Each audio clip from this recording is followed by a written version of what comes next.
Assalamualaikum warahmatullahi wabarakatuh. Kembali kita pada kuliah kinetika kimia. Dan pada pertemuan hari ini kita akan membahas mengenai waktu paruh.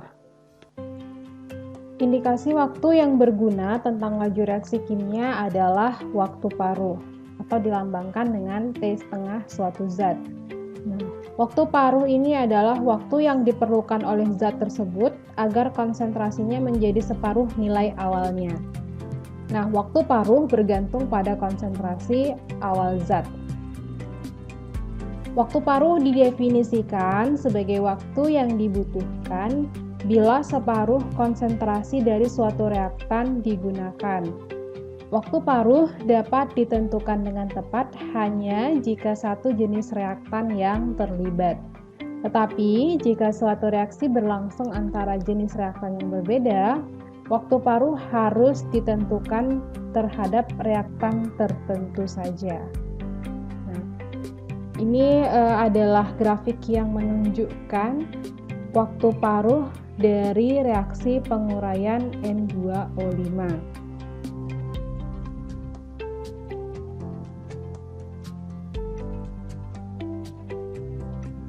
Kita masuk kepada pembahasan yang pertama, yaitu waktu paruh untuk reaksi orde ke-1.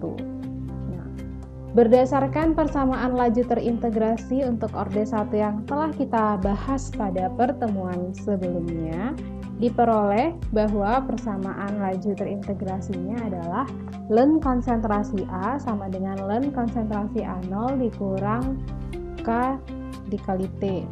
Nah, jadi paruh reaksinya yaitu T setengah sesuai dengan periode waktu di mana konsentrasi reaktan berasal. Maka T setengahnya adalah konsentrasi A sama dengan setengah dari konsentrasi awal, yaitu konsentrasi A0 dibagi 2. Nah, jadi teman-teman dapat menuliskan, tadi kita ganti ya konsentrasi A menjadi konsentrasi A0 per 2.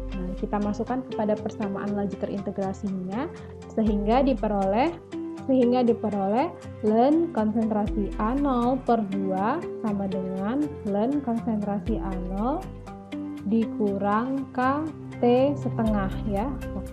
Waktunya ada waktu paruhnya.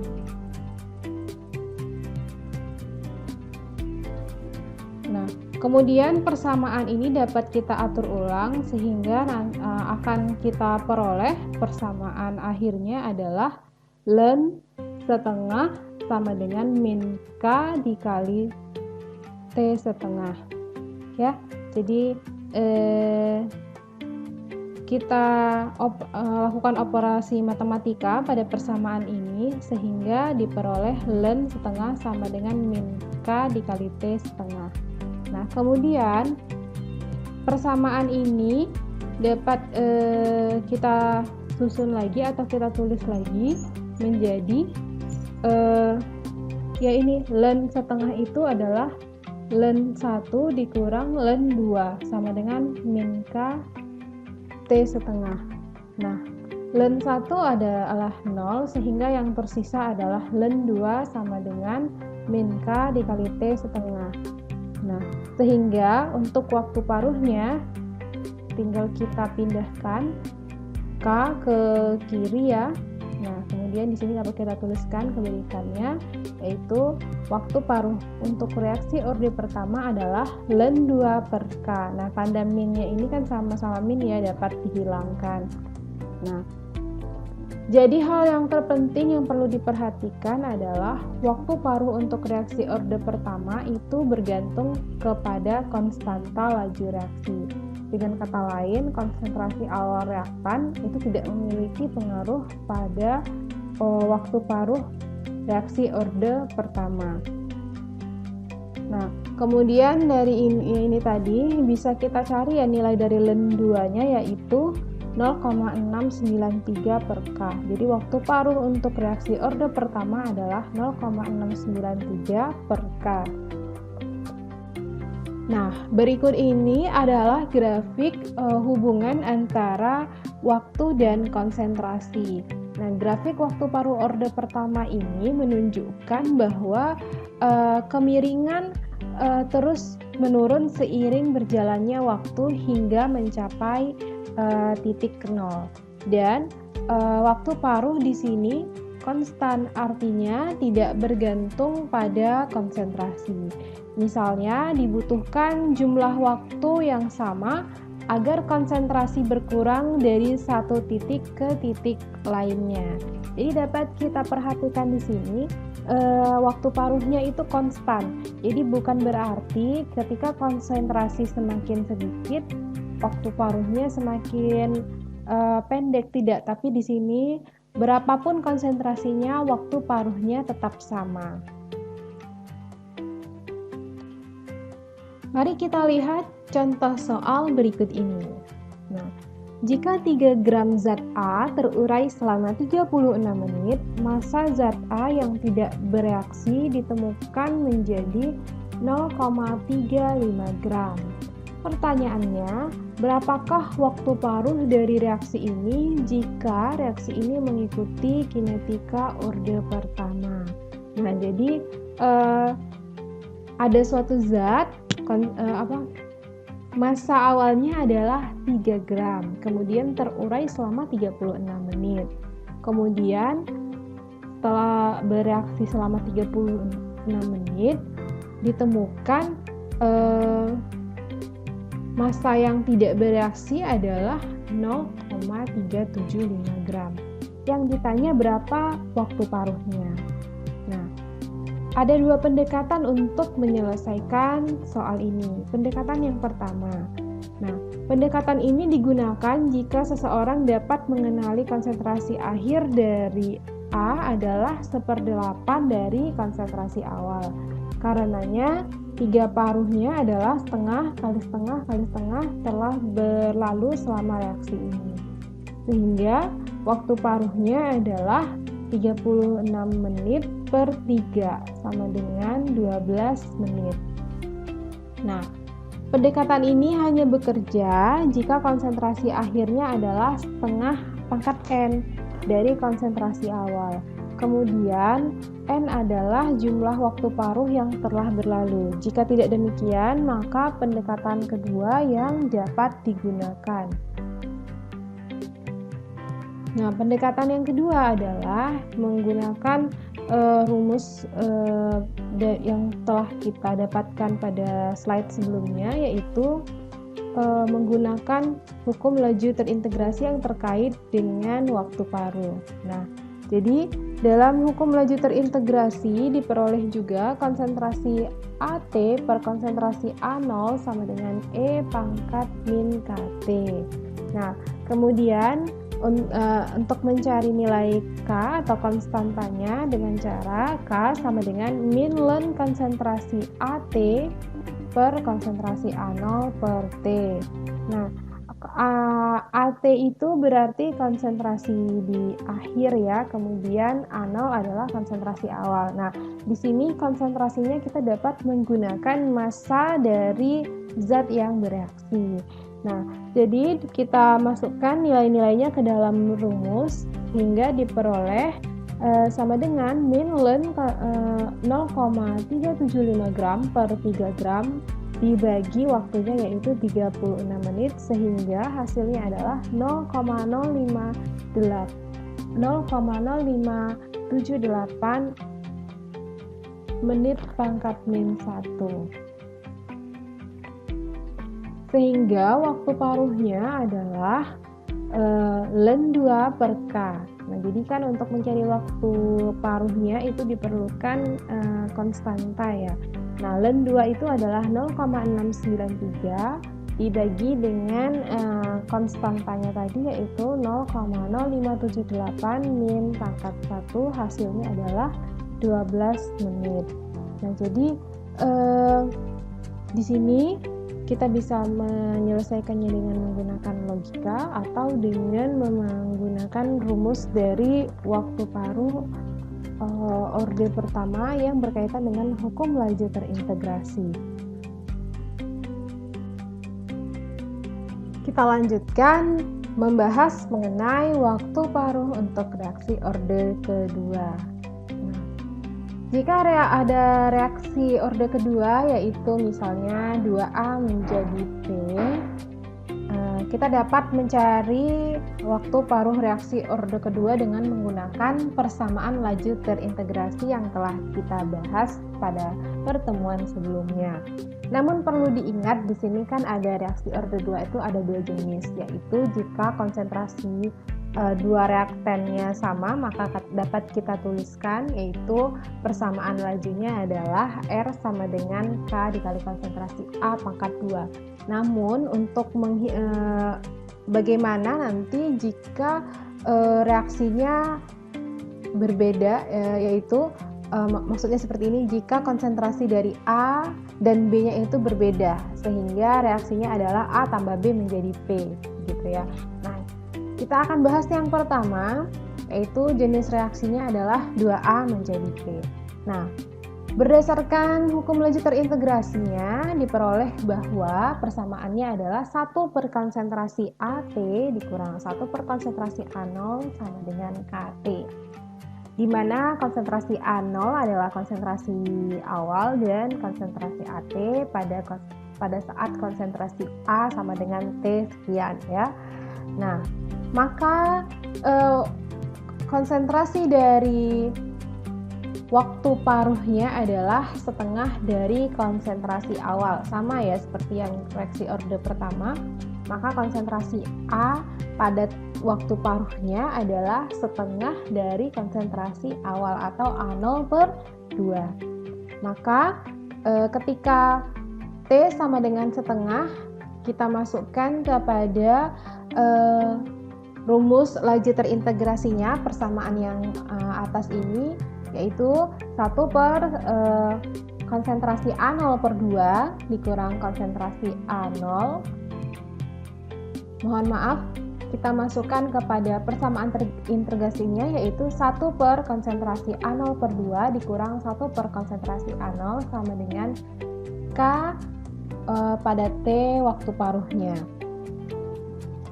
Sehingga dengan penyelesaian dengan menggunakan aljabar diperolehlah hasil yaitu 2 per konsentrasi A0 dikurang 1 per konsentrasi A0 sama dengan K T setengah. Kemudian kita operasikan karena sama ya, 2 dikurang 1 hasilnya 1 dengan penyebutnya sama, sehingga 1 per konsentrasi A0 sama dengan K T setengah. Sehingga untuk T setengahnya adalah 1 per K dikali konsentrasi A0. Nah, jika diperhatikan persamaan waktu paruh reaksi orde kedua ini adalah hubungan terbalik yang menunjukkan ketika konsentrasi awal reaktan ditingkatkan ada kemungkinan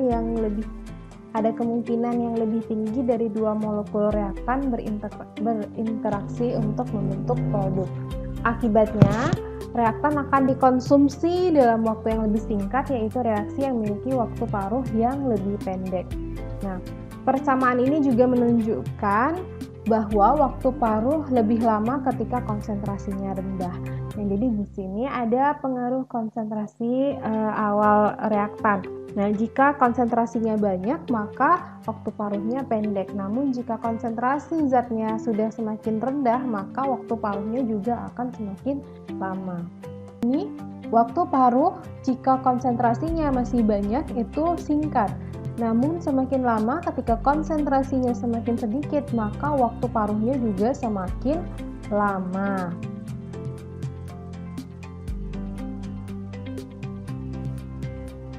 Nah, ini adalah gambar dari grafik hubungan antara waktu dan konsentrasi pada reaksi orde kedua. Nah, grafik ini menunjukkan bagaimana waktu paruh dari reaksi orde kedua.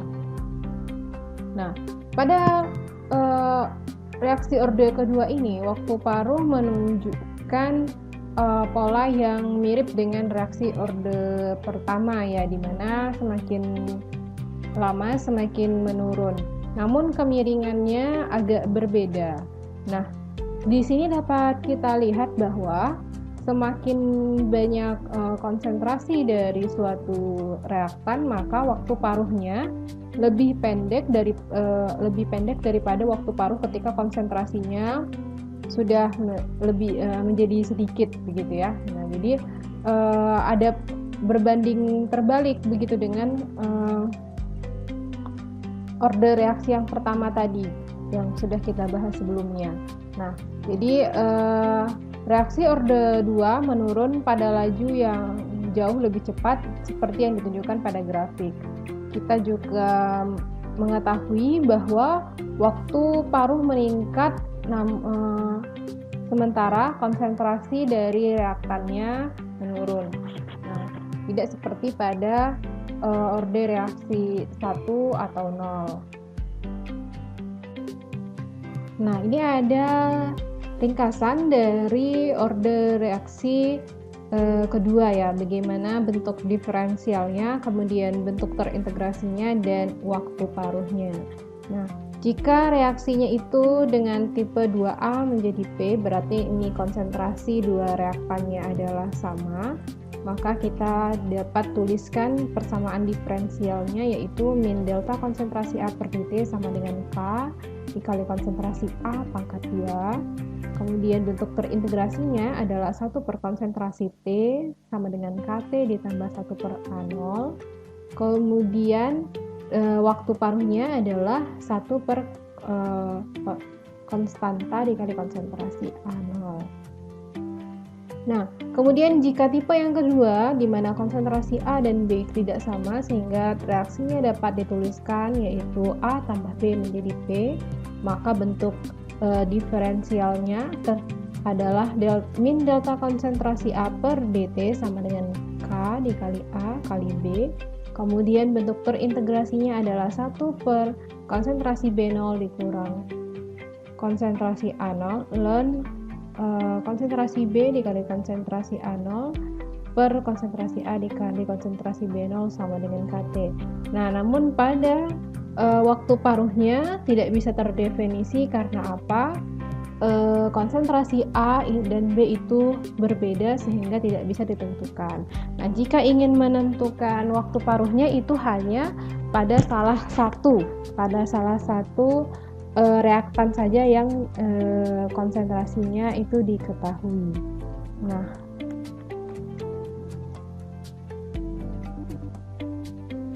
ya, ini tadi bentuk bentuk grafik dari waktu paruh untuk reaksi orde kedua dengan tipe 2A menjadi P.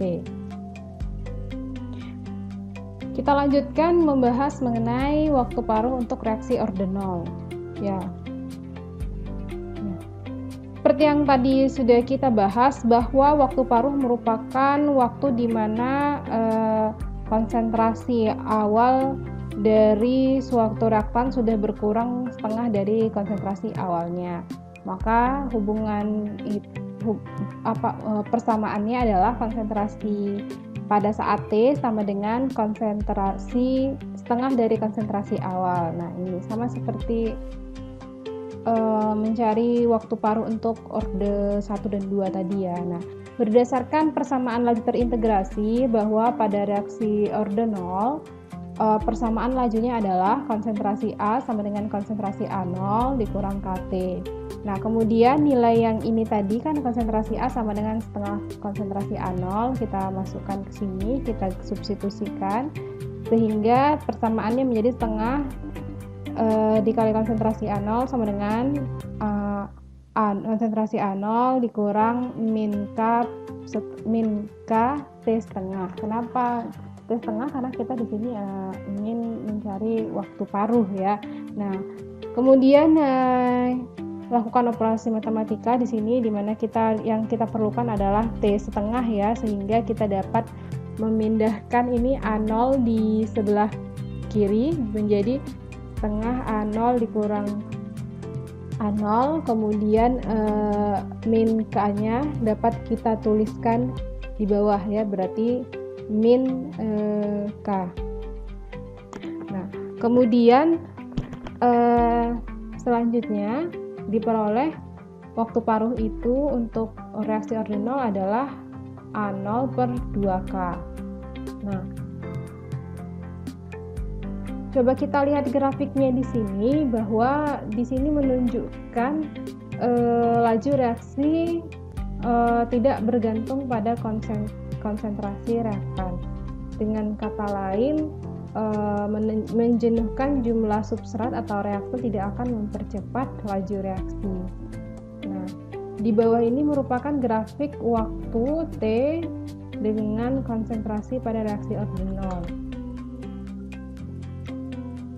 Nah, jadi di sini waktu paruh untuk reaksi ordinal itu menurun seiring dengan penurunan konsentrasi. Jadi ketika konsentrasinya banyak, maka waktu paruhnya juga lama. Namun ketika konsentrasi mulai berkurang, waktu paruhnya juga semakin pendek. Nah, jadi berbanding terbalik dengan reaksi orde 2 tadi ya, dimana ketika konsentrasi banyak, waktu paruhnya sebentar. Namun ketika konsentrasi semakin sedikit, waktu paruhnya semakin lama. Berbeda dengan reaksi ordinal ini, semakin banyak reaktan maka waktu paruhnya semakin lama. Semakin sedikit maka waktu paruhnya juga semakin singkat. Nah, selanjutnya ini adalah tugas terstruktur dari waktu paruh untuk reaksi ordinal. Nah, di sini jumlah soalnya ada 13. Nah, teman-teman hanya wajib mengerjakan 10 soal saja dari 13 soal ini. Silahkan dipilih mana soal yang ingin dikerjakan sejumlah 10 soal. Nah, di sini kita tidak bahas lebih lanjut mengenai order reaksi untuk orde 3 ya, karena orde 3 sendiri juga memiliki 3 tipe, di mana yang tipe yang pertama itu adalah A tambah B tambah C menjadi P, di mana konsentrasi A, B, dan C-nya ini berbeda. Kemudian ada tipe kedua yaitu 2A tambah B menjadi P, di mana konsentrasi dua reaktan itu sama namun satu berbeda.